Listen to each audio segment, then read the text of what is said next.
તો વલસાડના ધામડાચી ગામે બ્રિજ પર પડેલા ખાડાનું સમારકામ ગુજરાત ફર્સ્ટના અહેવાલની અહીંયા મોટી અસર જોવા મળી રહી છે।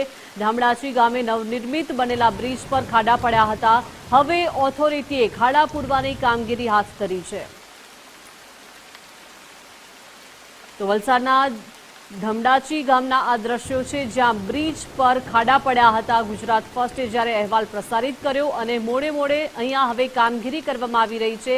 નવનિર્મિત આ બ્રિજ બનેલો હતો અને ત્યાં ખાડા પડ્યા હતા। લોકોને હાલાકીનો સામનો કરવાનો વારો આવ્યો હતો, પરંતુ હવે ઓથોરિટીએ ખાડા પૂરવાની કામગીરી હાથ ધરી છે। જોઈ શકાય છે બ્રિજની વચ્ચોવચ્ચ આ ખાડો પડ્યો હતો અને ત્યાંથી પસાર થતા વાહન ચાલકોને મુશ્કેલીનો સામનો કરવાનો વારો આવ્યો હતો, પરંતુ હવે આ ખાડા પૂરવાની કામગીરી હાથ ધરવામાં આવી છે। વલસાડના ધમડાચી ખાતેનો આ બ્રિજ છે।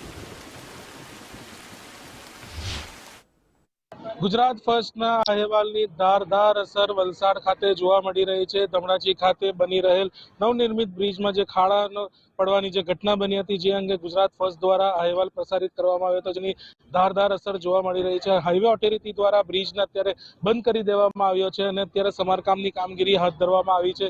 જે પ્રમાણેની અંદરમાં ગતરોજ ગુજરાત ફર્સ્ટ દ્વારા જે હાઈવે ઓથોરિટીને લઈને જે અહેવાલ પ્રસારિત કરવામાં આવ્યો હતો, તેની ધારદાર અસર અત્યારે વલસાડ ખાતે જોવા મળી રહી છે અને બ્રિજ જે છે તેની કામગીરી પણ શરૂ કરાઈ છે। પ્રિયાંક પટેલ, ગુજરાત ફર્સ્ટ, વલસાડ।